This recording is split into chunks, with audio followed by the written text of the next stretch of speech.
My name is Eric Chen. I'm 34 years old. I teach mathematics at a public high school on Chicago's South Side.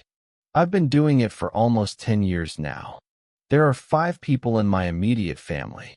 My father, Raymond, my mother, Lily, my older sister, Andrea, and my brother-in-law, Mike. When we get together for holidays, it's the 5 of us around a table. Well, 6 if you count the Chinese takeout boxes stacked 3 deep in the middle. Just a simple teacher. I've been hearing those words for 10 years. Not in anger, not as a fight. Always said with a smile, over dinner, while passing dishes or filling teacups. As if it were a simple statement of fact. As if it were my name. The first time was the Thanksgiving after I started working. My mother set down the turkey she'd roasted, golden brown, glistening, the centerpiece of the meal, and said, offhand, like she was commenting on the weather, "Our second child, all those years in school, and he ends up teaching at a rundown school on the South Side. Barely makes enough to cover his own rent." What was the point of all that education? Everyone at the table laughed. I laughed too. Back then my skin was thinner, and I thought she was just being modest. The way Chinese mothers are supposed to be, downplaying their children's achievements so they don't seem like they're bragging. I learned better. By year 2, I knew it wasn't modesty. It was disappointment. Pure, unfiltered disappointment that her son hadn't turned out the way she'd planned. By year 5, I knew it was something worse. It was embarrassment. I was the thing she had to explain away at mahjong games with her friends. My second son? Oh, he's a teacher.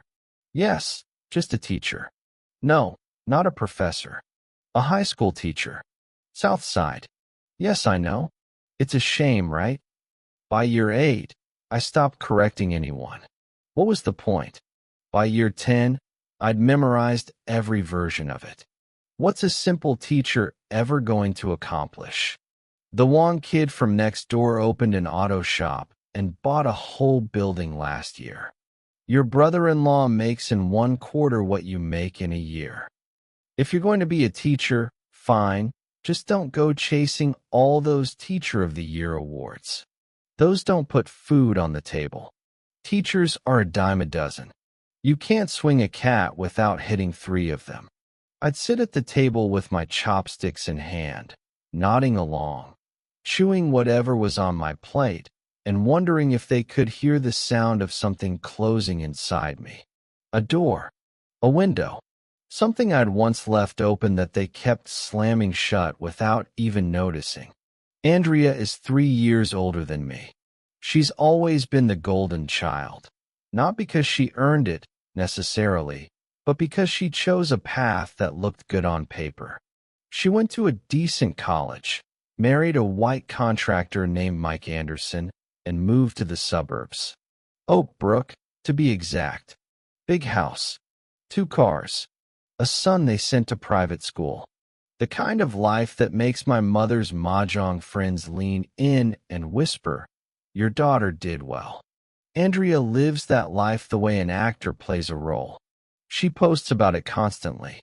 Her Instagram is a careful curation of country club brunches, wine tastings, and the occasional shot of Mike's company truck parked in front of a half-built mansion. She drives a black Cadillac Escalade and wears clothes that cost more than my monthly rent. The Tiffany necklace her husband gave her for Christmas, the one that's always around her neck in every family photo, cost more than I made in my first 3 years of teaching combined. And yet, despite all of that, she can't stop trying to fix me.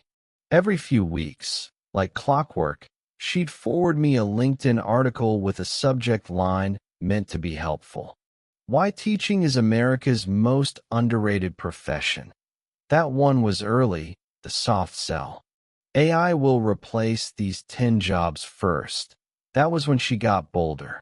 Why millennials should leave education before it's too late. That was her trying to be direct. The message was always the same.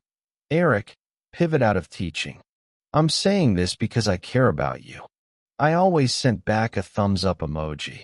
It was the easiest way to end the conversation without having to say anything real. My father, Raymond, came over from China in the early 90s. He ran a small grocery store in Chinatown for 30 years, the kind of place with narrow aisles, fluorescent lights that buzzed, and bins of dried mushrooms that had sat there so long they'd become part of the architecture. He never made much money. The store kept us fed, kept a roof over our heads, but that was about it. He worked 6 days a week, 12 hours a day, and at the end of it all, he had a few $1,000s in savings and a bad back. He'd pinned every hope he had on me. I was supposed to be the one who made it. The doctor, the lawyer, the guy on Wall Street who sent checks home and made his mother proud at dinner parties. When I announced I was going into education, he didn't speak to me for 3 months. Not a single word in English or Chinese. He just went about his days in the store, ringing up customers, stacking shelves, and pretending I didn't exist. Then Andrea married Mike. And just like that, my father had someone new to brag about. Someone who actually looked the part. He'd tell anyone who'd listen, my daughter this, my son-in-law that. He'd pull out his phone and show pictures of their house, their cars, their kids' private school uniform. And me? He'd find a way to mention me, too, always with the same opener. Our second kid? He works in a public school. That's about it. He'd shake his head, like he was telling a sad story he couldn't quite finish. Like I was a project that had failed. My mother called me every 2 weeks, regular as a subscription. The first 10 minutes were always the same. Are you eating enough? Are you sleeping? Have you lost weight? You look thinner than last time. The next 20 minutes were the reason she'd actually called. Your sister's having cash flow issues. Your brother-in-law's project is holding up a lot of payments. Your nephew needs to go to private school. Your sister wants to expand the business.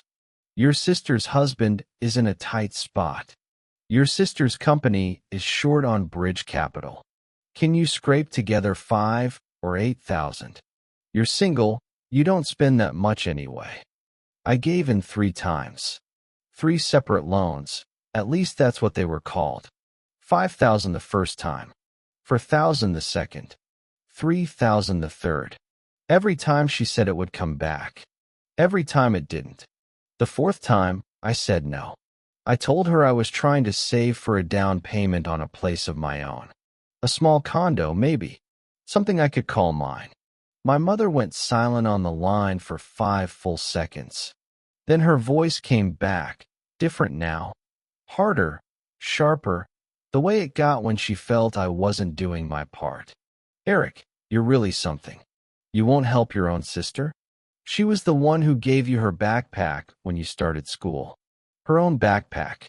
She was 10 years old, and she gave it to you without being asked. That's what family does. That's what you've forgotten how to do. She'd told that story 100 times by then. The backpack. Always the backpack. I was 7 and she was 10, and I'd gotten a new school backpack. A cheap nylon thing from the discount store. And Andrea had decided she wanted the new one. So she gave me her old one, and my mother acted like she'd sacrificed a kidney. It was a story. That's all it was. A story they'd polished over the years until it shone like some sacred family relic. And every time they told it, I felt smaller. I stood on my apartment balcony that night, the November wind coming off the lake like a razor, and listened to the endless noise of the 94 below. The red taillights of 1,000 cars blurred into one continuous river of light. The highway never stopped. It just kept flowing, people coming and going, heads full of their own problems. I said, I've got to go, Mom. I have a morning class tomorrow. All right, she said. But think about what I said. Your sister needs you. I hung up, went back inside. and lay down on my bed. I stared at the ceiling. There was a hairline crack running from the light fixture to the far corner, thin and dry, like a river that had long since dried up. I'd been looking at that crack for almost 3 years. I'd meant to get it fixed a dozen times. But after rent and student loans, there was never anything left over for repairs. That crack was my life. Something broken that I'd learned to live with. That was around the time I started preparing for something. Something I didn't tell anyone about. The National High School Math Teacher Competition. It ran once every 3 years, and in education circles, people called it Teaching Super Bowl. That wasn't an exaggeration. The selection process was brutal. You had to win at the district level first, then state, then the regionals. By the time you made it to nationals, you were one of 30 teachers from the entire country. All of them the best in their regions. All of them hungry. I enrolled and didn't tell a soul. Not because I wanted it to be a surprise, exactly. More because I didn't want to hear what they'd say. I could already imagine the conversation if I told them. My mother would have asked how much the prize money was. My father would have asked what the point was. Andrea would have asked if I was wasting my time on something that wouldn't help me switch careers. I'd already heard every version of those questions, so I kept it to myself. I worked on it alone, after my students went home, after the building had emptied out and the janitors had finished their rounds. Just me and the chalkboard and the buzz of the overhead lights. The preliminary materials took almost a year to put together. Curriculum designs, lesson plans, video recordings of my classroom sessions. I redid everything a dozen times. The video submission alone took 4 attempts. I had to borrow classrooms at different times of day until I found one with decent soundproofing. The first 3 had too much echo. The 4th was passable. Every night, after the last student had walked out the door and the hallway had gone quiet, I'd stand alone in that empty classroom and practice. I'd write out formulas on the chalkboard, erase them, write them again. I'd talk to the empty chairs like they were a room full of judges. I'd time myself, stop, go back, rephrase things. I'd do it over and over until my throat was raw and my fingers were coated in chalk dust so fine that even a wet towel couldn't get it all out. There were nights I walked home from the parking lot with a cough that wouldn't quit. Nights I sat in my car and thought about giving up. What was the point? Even if I won something, who would care? My own family couldn't be bothered to acknowledge what I did for a living. Why would the rest of the world be any different? But something kept me going. Maybe it was stubbornness. Maybe it was the part of me that still believed, after all those years of being told otherwise, that what I did mattered. April came. I cleared the district round without much trouble. July came. I won the state competition. That was when I started to feel something shift. A small flicker of something that might have been hope. September came. A thick envelope arrived at the school mailroom. I opened it standing at the counter, my hands cold, and read the letter 3 times. My name. The words National Finals. A date in late November. Boston. I felt something open in my chest. Something I'd closed a long time ago. Wilson, the janitor, shuffled by with his cart and stopped when he saw me standing there, frozen. "Chun," he said, "you look like you just saw a ghost. What's in the envelope?" "Nothing," I said. I folded the letter and put it in my jacket pocket. "Just a notice." He shrugged and went back to his basketball game, some playoff thing he had playing on a small TV in the supply closet. I drove home in my used Honda Civic, the one with the cracked bumper and the check engine light that had been on for 2 years. On the way, I passed Andrea's company building. She was standing outside with her phone pressed to her ear, laughing loud enough that I could hear her through my rolled-up window. She was wearing that camel-colored Max Mara coat, the one she'd bought after her first big year in business, and the Tiffany necklace was catching the afternoon light. I didn't slow down. I just pressed the gas and kept driving. The image of her laughing, successful, untroubled, stayed in my head all the way home.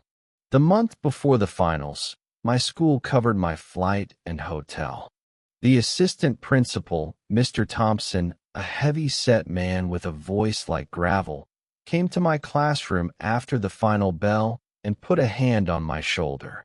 "Eric," he said, "whatever happens in Boston, getting this far is already an honor for the district. No pressure. Just go out there and do what you do." I said okay, but I was lying. I felt pressure every single day. The finals included a live teaching demonstration, 20 minutes in front of hundreds of people. Educators, journalists, a panel of judges who had seen thousands of teachers perform. There was no room for error. No second chances. You got on that stage and you delivered, or you walked off with nothing. Every night, I stood in front of the small mirror in my apartment and practiced. I'd run through my demonstration over and over, timing myself, adjusting my pace, rewriting sentences to sound more natural. My voice got hoarse. My throat felt like sandpaper. The person in the mirror started to look thinner, sharper, with dark circles under his eyes that never quite went away. On the nights when I couldn't stand to look at myself anymore, I'd lie on the floor and stare at that crack in the ceiling. It ran from the light fixture to the far corner, thin and dry and permanent. Sometimes I'd let my mind drift back to old memories, the kind that surfaced on their own when I was too tired to push them down. I remembered the first year I taught. My salary was $28,000. I was so proud. I bought a whole roasted duck and brought it to my parents' apartment in Chinatown. I walked in holding it up like a trophy. My mother looked at it and said, "That's it?" When your father opened his grocery store, he bought us a television in his first year. And just like that, the duck stopped being a celebration. It became evidence of my failure. I remembered Andrea's wedding. I gave a cash gift of $500, which was more than I could afford at the time. My mother thought it was cheap. I overheard her say to my father, "Teachers are stingy, aren't they?" She said it in Chinese, but I understood every word. I remembered when my nephew was born. I brought a set of illustrated books, beautiful ones, the kind I wished I'd had as a kid. Andrea glanced at them, set them aside, and told Mike, "My brother always gives things that aren't useful." She said it in English, right in front of me, like I wasn't even in the room. I remembered last winter when I ran a fever of 103 and drove myself to the emergency room. My phone rang while the nurse was putting in the 4. It was my mother. She didn't even say hello. She just launched in, "Your sister's company needs some bridge capital. Can you front it for a month?" I told her I was in the emergency room. "Oh," she said. "Well, take care of yourself then." And she hung up. The cold saline ran through the tube into my arm, and I watched it drip. Across the room, there was an old Mexican man with his daughter. She was peeling an apple for him, and the peel was coming off in one long, continuous ribbon. I watched the whole thing. He didn't say anything. He just let her take care of him. That was what family was supposed to look like, wasn't it? I left the emergency room after they pulled the 4 and drove home. It was late. Most places were closed. But I found a Chinese restaurant that was still open, and I went in and ordered dumplings. Chive and egg. My favorite. The owner's wife brought them out herself. She looked at me and said, "You look pale. Eat slowly." She put down an extra dish of vinegar. Then she went back to the kitchen and I sat there, in that empty restaurant, eating dumplings that tasted like nothing. That was the night I stopped expecting anything from them. It wasn't anger exactly. It was something worse. It was giving up. The week before the finals, my father turned 72. I bought a bottle of Johnny Walker Blue Label, $300, which was painful but felt like the right thing to do. I drove out to Oak Brook and showed up at Andrea's house.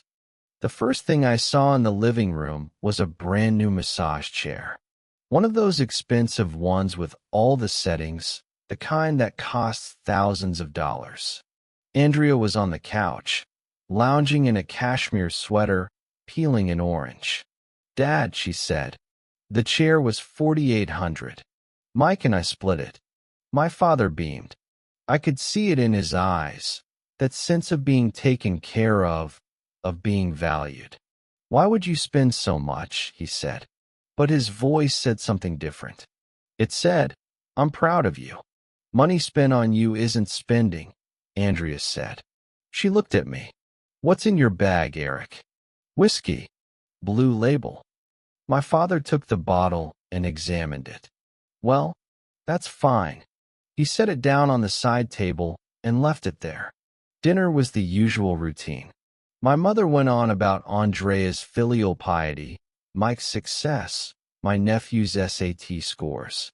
Then she turned to me, traced a circle in the air with her chopsticks, and said, "Eric, does your school have some kind of inside track to get your nephew into a better district?" "Mom, public schools require proof of residency. I can't bypass that." "Come on. You're a teacher. Can't you talk to someone?" "It's not how the system works." Andrea let out a short laugh. "Mom, don't put him on the spot. He's just a teacher.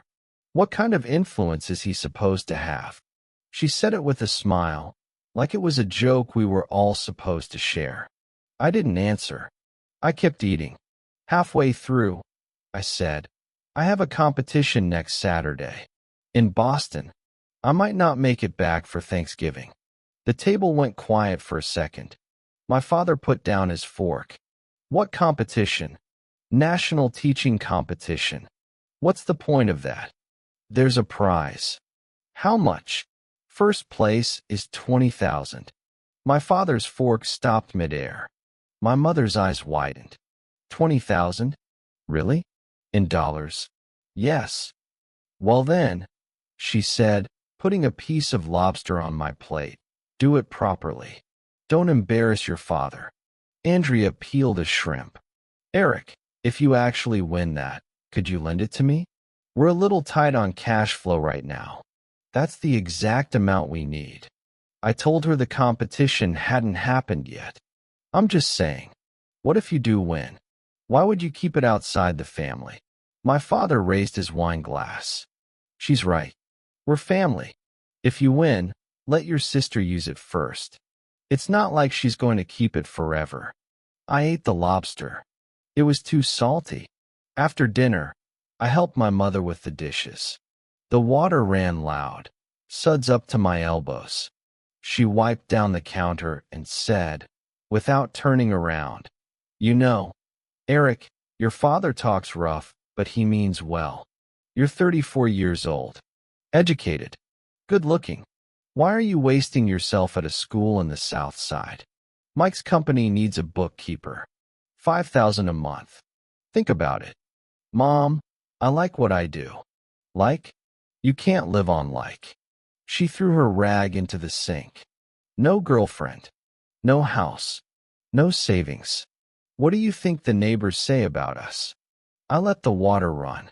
The suds washed away, leaving my fingers pale and wrinkled. "Mom," I said, "the competition is Saturday. Could you come to Boston?" "To watch." "Boston? That's so far. All that travel. And Andre is taking me for a facial that day. We made the appointment weeks ago." "Okay. All right. I'll finish the dishes. You should get home early." I dried my hands, put on my coat, and walked through the living room. My father was on the phone, his voice carrying loud enough that I caught every word. "Yeah. What's a teacher at a place like that going to amount to?" I tell him, but he doesn't want to hear it. I put on my shoes and closed the door behind me, careful not to let it slam. The garage door lowered with a heavy thud. I sat in my Civic, hands on the steering wheel, staring at the dark windshield. My phone buzzed in my pocket. It was Andrea. Eric, that thing I mentioned. Think about it. I'll be waiting for good news. I tossed the phone onto the passenger seat and started the engine. November 21st. Boston had its first snow of the season. I woke at 4 in the morning and lay there, staring at the hotel ceiling. It was perfectly smooth and white. No cracks, no imperfections. It was the kind of ceiling that cost money, and I'd never lived under a ceiling like that. I took a shower and stood in front of the mirror for a long time. The person looking back at me was thin, tired, and scared, but his eyes were clear. That meant something. I dressed carefully. Pressed suit, white shirt, a tie I'd practiced knotting 3 times the night before. I checked myself in the mirror and realized I looked like someone I didn't quite recognize, a more put-together version of myself. The conference center was at Harvard School of Education, a big auditorium with good lighting and strong heat. 200 or 300 people in the seats. I stood backstage and felt my palms go slick with sweat. One by one, the other finalists went up. They were all good. One woman from Texas had a voice that cut through the room like a bell. Another man from California built a small world on the board, connecting concepts so cleanly that even I could appreciate his craft. I watched them and felt a familiar pressure building in my chest. Then it was my turn. I walked up the steps and onto the stage. The spotlight hit me, and I squinted, just for a second. Then I turned to the board. The board. That was where everything fell into place. I'd been standing in front of boards for 10 years. I'd written on them in the morning when I was tired, in the afternoon when I was frustrated, at night when everyone else had gone home and I was alone with my thoughts. The feel of chalk in my hand was as natural as breathing. For 20 minutes, I did what I'd always done. I wrote formulas. I explained concepts. I made a joke that landed. I kept my voice steady and my pace measured. When time was up, I put down the chalk and said thank you. Then I bowed. The applause came from somewhere far away. It wasn't until I walked off the stage that I realized my back was soaked with sweat. The results came that night. I finished second overall. First prize. After taxes, the $20,000 came down to just over $14,000. I wasn't bothered by the deduction. The money wasn't the point. The point was the certificate. The point was what the certificate meant. The local PBS affiliate interviewed me after the ceremony. A young woman with a microphone and a professional smile asked me what I was feeling. I gave the usual answers. I thanked my school. I thanked my students. I said I owed it all to the people who had supported me. When I said that last part, I thought of my mother's voice. Boston? That's so far. All that travel. I thought of my father's phone call, loud and dismissive. I thought of Andrea, laughing at the dinner table. I smiled for the camera and said the right things. The interview was scheduled to air at 11 p.m. on the Public Education Channel. A time slot so quiet it might as well have been empty. I went back to my hotel room and texted my mother. Mom, I won first prize. The money is over $14,000. I might be on TV tonight. Then I took a shower. When I came out, there were no new messages. I sat on the edge of the bed, my hair dripping onto the white sheets. I sent another text, this time to my father. Dad, the competition is over. It went well. 10 minutes later, he replied with one word, K. I put the phone face down on the nightstand and lay back. The hotel ceiling looked the same as it had that morning. Smooth. White. Perfect. But I couldn't enjoy it. I spent the night staring at it, replaying the competition in my head, wondering what the interview would look like on screen, wondering if anyone I knew would see it. The next morning, I caught an early flight back to Chicago. It was raining at O'Hare, cold, gray drizzle that seemed to seep into everything. I took a cab to my apartment, watching the windshield wipers swing back and forth to the rhythm of some old song on the radio. When I got home, I changed out of my suit, washed my face, and prepared for school. I'd been away for 3 days. My students had had a substitute. I needed to get back into the rhythm of my life. My phone rang just as I was putting on my shoes. Eric. My father's voice was different. Quicker. More urgent. You said you were going to be on TV last night. Yeah. The public education channel. 11 p.m. Is there a rerun? Today. I think so. Noon or 1 p.m. I'm not sure. All right. I'll check. He hung up. I stood in my doorway, phone in one hand, shoe in the other. The rain was still falling outside, tapping against the air conditioner unit. School was normal that day. 2 classes, a stack of grading, a sandwich at lunch. I sat in the staff room, chewing mechanically, thinking about nothing in particular. Halfway through my sandwich, my phone rang again. My father. Eric. His voice was different again. Strained, like he was holding something back. The competition you were in. It was national? The whole country. Yeah, national. And the man who went up on stage to get the award. That was you? Yes. Silence on the line. Then I heard my mother in the background, her voice high and frantic. Let me see. Is it really him? What does it say? First prize. I can't read it if you keep talking. My father's voice broke. The plaque says, National High School Math Teaching Competition. First prize. Eric Chen. He got my name out halfway, then stopped. I could hear breathing on the other end. My own steady and slow. Theirs fast and ragged. After a long pause, my father said, Your mother wants to know if the money is really 14,000. Yes. And Andrea just called. She said she wants you to come over for dinner tonight. I stared at the wall of the staff room. A bulletin board covered in notices, meeting announcements, holiday schedule changes, a sign-up sheet for the annual bake sale. I'd looked at that board 1,000 times and never really seen it. Okay, I said. I threw my sandwich wrapper in the trash and walked out. The rain had stopped. The asphalt was still wet, reflecting the gray sky in patches. I stood on the front steps and breathed in. My breath fogged in the cold air. That dinner was going to be rough. I knew it before I even got there. The rhythm was too familiar. The sudden attention, the warm welcome, the pivot to the ask. I'd seen it too many times to mistake it for anything else. At Andrea's house, the spread was ambitious. A dozen dishes laid out across the table, spare ribs, steamed fish, braised pork, more than we'd ever had at a regular dinner. My mother was actually wearing an apron, bustling around the kitchen like a woman possessed. She met me at the door with open arms.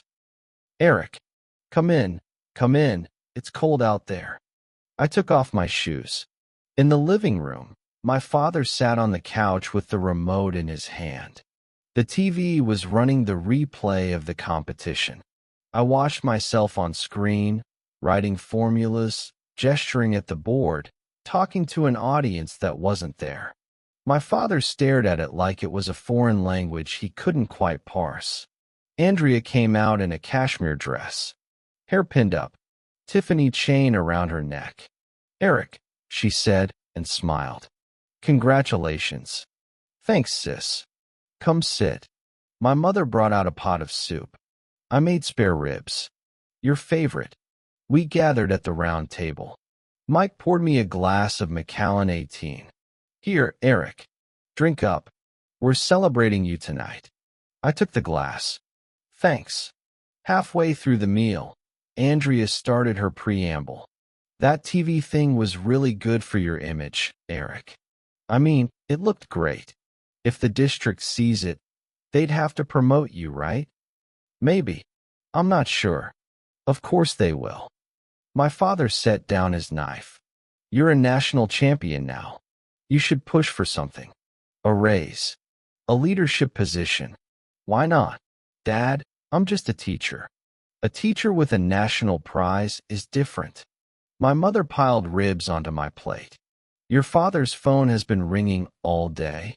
His old friends from Chinatown are calling. Everybody saw you on TV. He's been smiling since noon. I looked at my father. He was holding his wine glass, his face arranged in a smile, but something behind his eyes was off. I knew that look.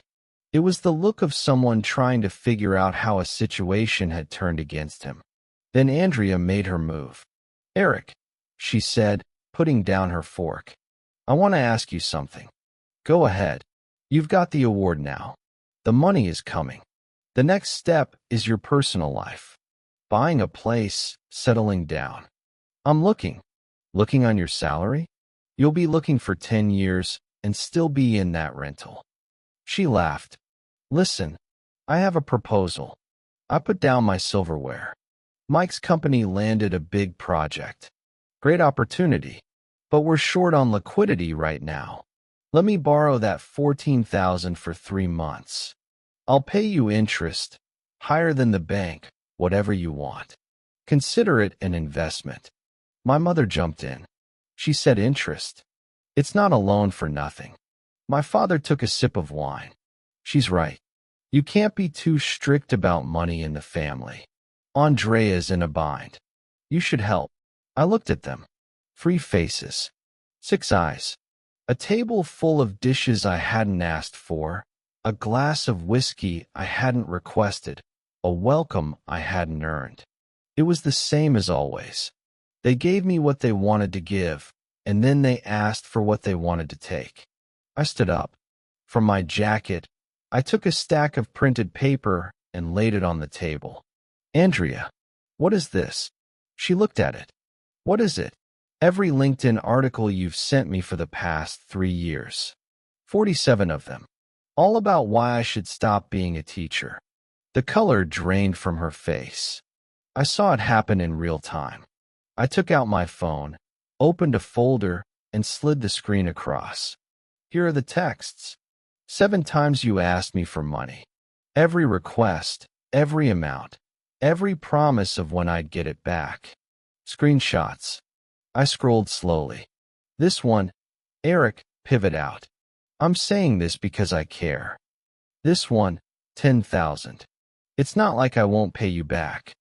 This one, Mom says you're doing fine, so don't worry about it. The table was silent. I pulled bank statements from my bag, 3 pages, and set them in front of my mother. Mom, these are the transfers. 3 transfers to you. 12,000 total. Every memo line says loan for Andrea. But every time I asked about a repayment date, you told me to let it go. My mother's lips were trembling. I put one more thing on the table. An ER bill. Last winter. 103-degree fever. For fluids. For hours in a room full of strangers. The night I was in the emergency room, you called me. The first thing you asked was whether I could front money for Andrea. I told you I was in the hospital. You said, "Oh, take care of yourself." Then you hung up. I slid the bill across. I paid this with my credit card. I still owe $300 on it. A year later. Did any of you ever ask? The room was so quiet that I could hear the water moving through the heating pipes. My father's mouth was open. His wine glass hung midair. My mother's eyes were red. Andrea sat rigid, her face pale as bone, unable to speak. I sat back down. I picked up my chopsticks and took a bite of a rib. Andrea, about that 20,000. I didn't look up. The competition isn't over yet. But even if I win, I won't lend it to you. I've lent to you 3 times. I haven't seen a single dollar back." Her chopsticks fell to the table. A sharp crack. "And that thing you've said for years. He's just a teacher. What power does he have? You've said that at every family dinner for 4 years. Eric." Her voice was almost too soft to hear. "You want to know why I never said anything?" They all looked at me. "Because for a long time, I thought you were right. There was nothing special about being a teacher." I reached inside my jacket and pulled out the certificate. I'd been carrying it since Boston. I opened it and held it so they could see. National Math Teacher Competition. First prize. 30 finalists from across the country. I came in second. This only happens every 3 years. Every public and private school teacher in America tries for it. I turned it so the gold embossing caught the light. The money is the least valuable thing here. The real value is what this does for my career. With this, I can walk into any district, any private school. Those schools in the North Shore that start at 6 figures, they've already reached out. I slid the certificate back into my jacket. So yeah, I used to be a simple teacher with no money. But I'm not anymore. I took a sip of the Macallan, set the glass down, and stood. "Thanks for dinner. I have class in the morning." I walked through the living room. The TV was still running the replay. The version of me on the screen was bowing, and the audience was clapping. I watched it for a second, a stranger in a suit who looked like me. I put on my shoes, opened the front door, and stepped into the cold. Behind me, my mother's voice, cracking. "Eric, wait. Eric, wait." The door clicked shut. I got into my Civic, started the engine, and turned the heat on full. My hands rested on the steering wheel. The windshield was fogging up. I didn't care.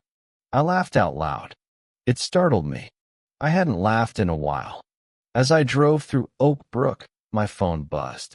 "Mom. Eric, I was wrong. I'm sorry. Please come back for dinner." I didn't respond. "Andrea.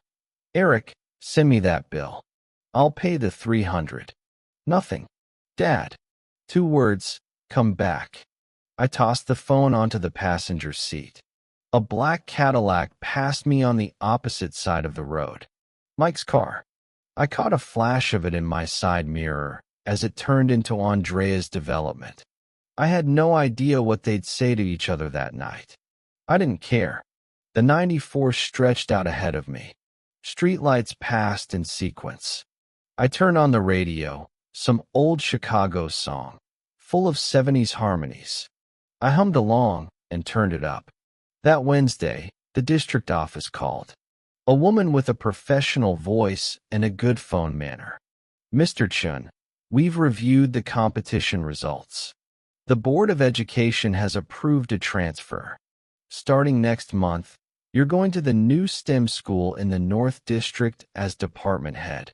Salary is $76,000. Benefits are excellent." I stood in the hallway, looking out at Chicago's gray winter sky. "All right," I said. "When do I start?" "1st of February. We'll send you the full package by email." I hung up and stood there for a long moment. Wilson passed with his cart and stopped. "Chun," he said, flashing a grin. "I heard you're going north. That's big, man. That's really big." I gave him a thumbs up. "I'm taking the staff out for barbecue in the spring," I said. "All of you. I owe you guys." "Damn right you do," he said and laughed. That afternoon, I drove to Chinatown. I walked into the bank and withdrew $3,000 in cash, $100 bills, crisp and new. I put them in an envelope and drove to my mother's apartment. My father opened the door. He looked at me, didn't say anything, just stepped aside. My mother was in the kitchen, still wearing a flour-dusted apron. She froze when she saw me. I walked to the coffee table and laid down the envelope. "Mom, I'm collecting that $12,000. $3,000 today. The remaining 9 will be paid by Andrea in 3 installments. I brought a written agreement for her to sign. My mother stared at the envelope. Eric, the agreement is already drafted. I took a sheet of paper from my pocket. 9,000 total. 3 payments of 3,000. Late interest accrues daily. It's standard. I set the paper on the table. She signs it. Then I leave. My mother picked up the paper. Her hands shook. Tears spotted the page. Eric, your sister knows she was wrong. Knowing isn't fixing anything. I want the money back. Every cent. My father came out from the back room. He looked at the envelope, then the paper, then me. He sighed. Sign it, he said. We owe him that much.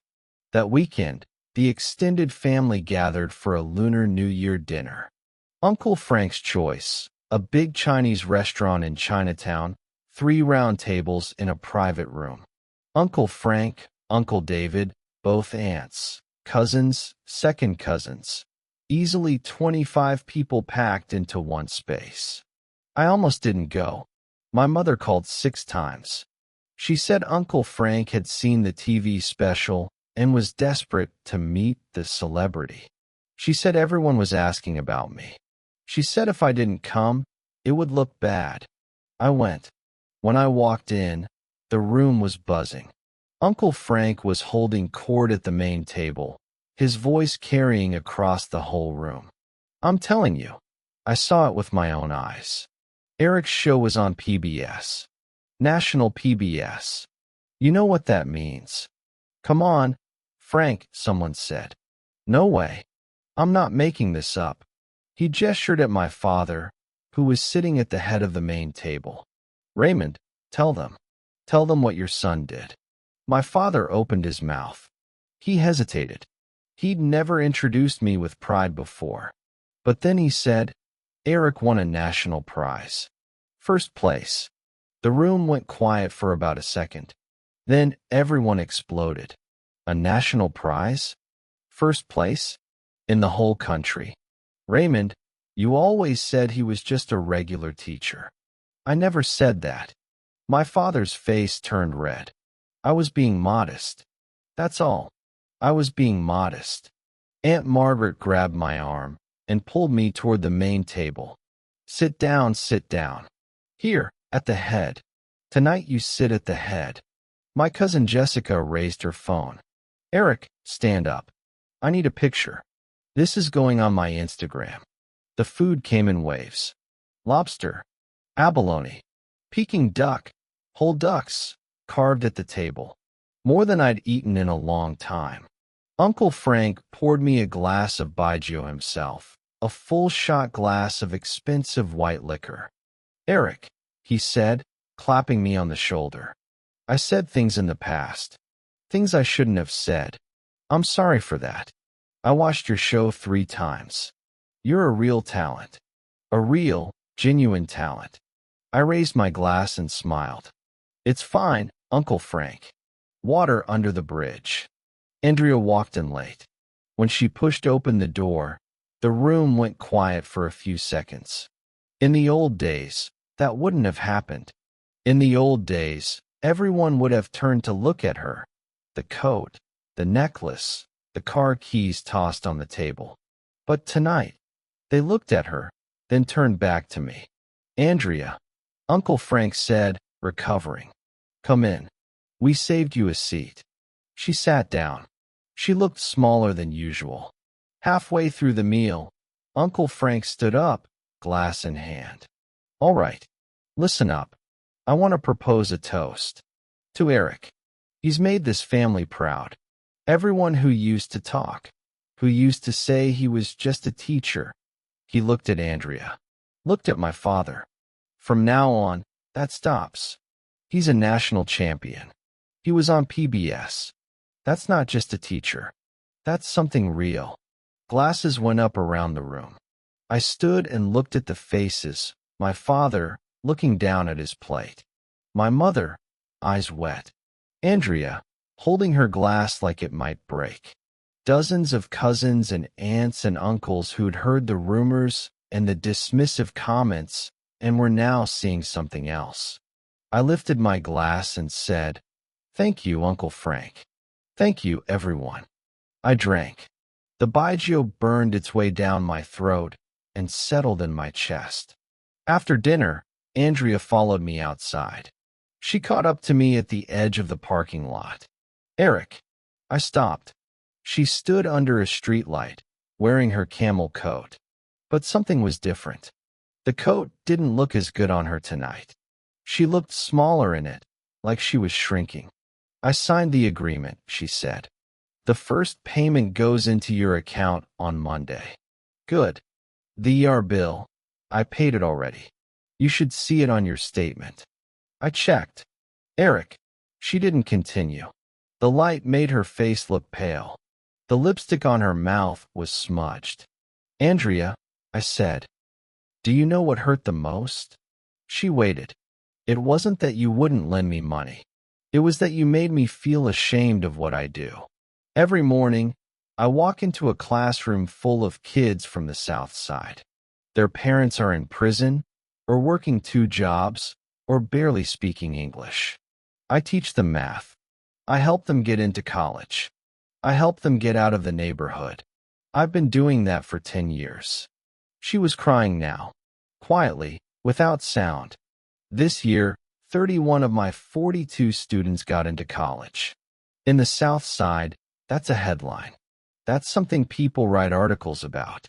But you never knew. You never asked. All you ever knew was my salary. "Eric," her voice cracked. "I'm sorry. I didn't think. I know you didn't think. That's part of why it hurts. You never stopped to consider." I opened my car door. Before I sat down, I leaned out. "When the money is fully paid, we can still be brother and sister. But after that, I don't want your opinions on my life. Not my career. Not my money. Not my choices. Do you understand?" She nodded, wiping her face with the back of her hand.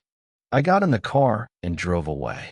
In my rear view, she stood under the streetlight, getting smaller and smaller. Over the next 2 months, Andrea's payments came on time. 3,000 at the end of January, another 3 at the end of February, the last 3 at the end of March. Each transfer had the same note in the memo line. Balance cleared. My mother called more often after that. She didn't apologize directly. That wasn't her way, but she stopped saying certain things. No more mentions of my salary. No more comparisons to Mike. No more judgments about my career choices. She started calling to ask about dinner. "I made dumplings," she'd say. "When are you coming? I'll save you some." I came mostly. I sat at her table and ate. She filled my plate without being asked. My father sat in his chair and said less than he used to. At some point, I noticed he'd taped a printout of my competition photo to the wall behind his store counter. Under it, in his own handwriting, "My son, national champion." I didn't say anything about it, but I took a picture. In late December, PBS reached out again. The producer said the original feature had gotten good response, and they wanted to do a follow-up. A short phone interview, nothing major, just checking in. The producer asked, "Mr. Chen, last time you talked a lot about your family. Has anything changed in the past few months?" I thought about it. The payments were finished. My mother was calling more. My father had put up a sign. Andrea no longer sent me career advice. But none of that felt like something I wanted to discuss on air. "It has," I said, "but I don't have much to say about it. Let's talk about my students instead." She laughed. "Works for me. I heard this year's graduation rate hit a new high." I spent the next 40 minutes talking about my kids, my students, their struggles, their victories, the small moments in class that made everything worth it. I didn't mention my family once. In early January, I signed the contract at the North Side STEM school. The assistant principal shook my hand and said, "Eric, the parents in this district are demanding. Lawyers, tech executives, finance people. They're tough on their kids. They need someone like you, someone with real credentials. I signed the papers. The ink felt good. On my way back to my apartment, my phone rang. Andrea. Eric. Her voice was tight. Mike is in trouble.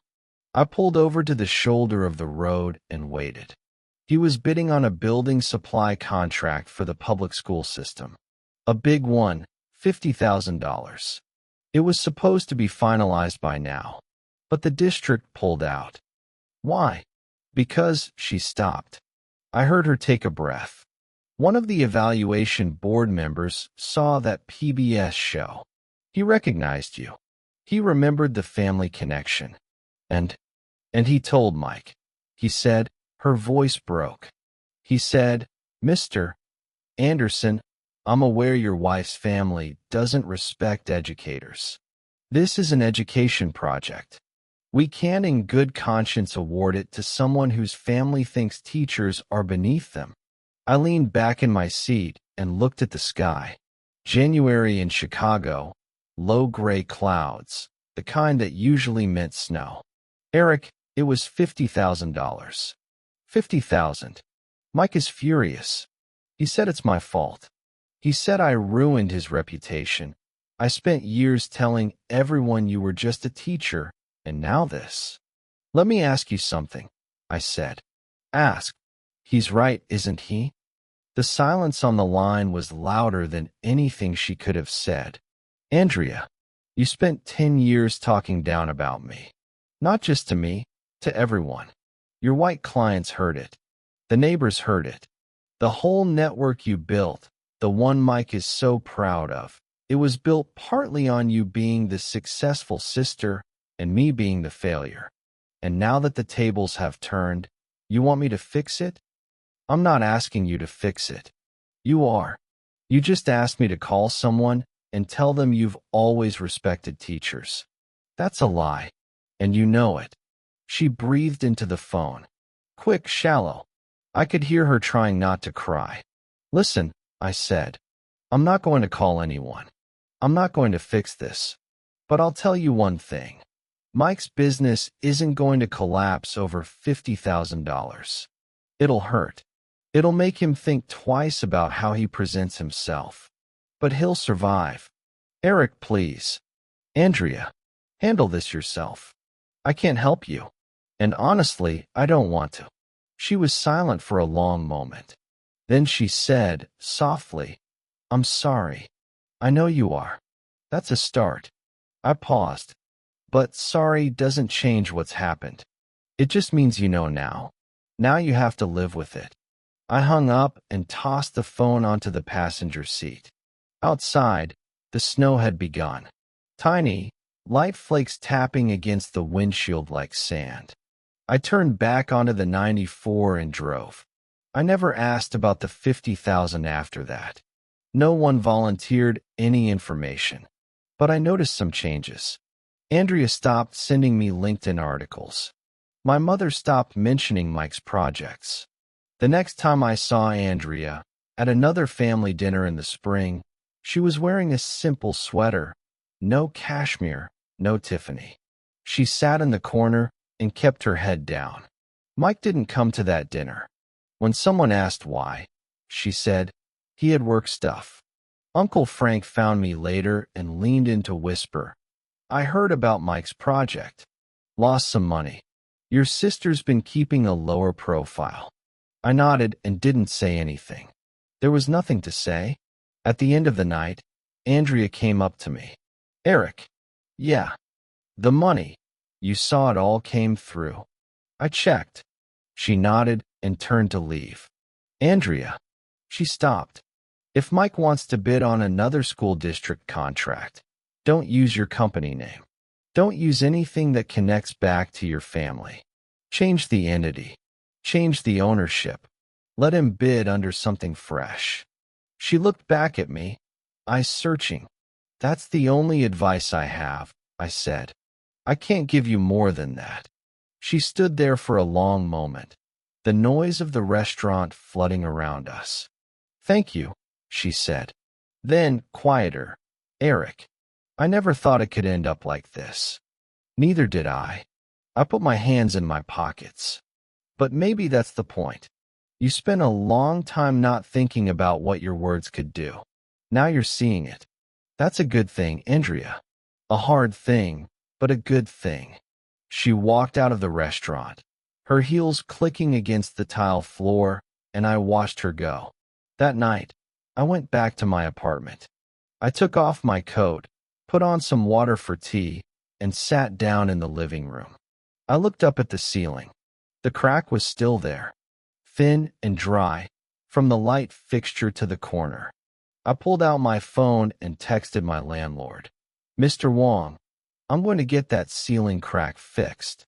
Sending someone over tomorrow. I put down the phone and sat in the quiet. 3 months. Since Boston, 3 months had passed. I'd changed jobs. I'd more than doubled my salary. I'd gotten every dollar of that old debt back. I'd watched my brother-in-law lose a major contract because of the words my sister had spent years saying about me. And I hadn't lifted a finger.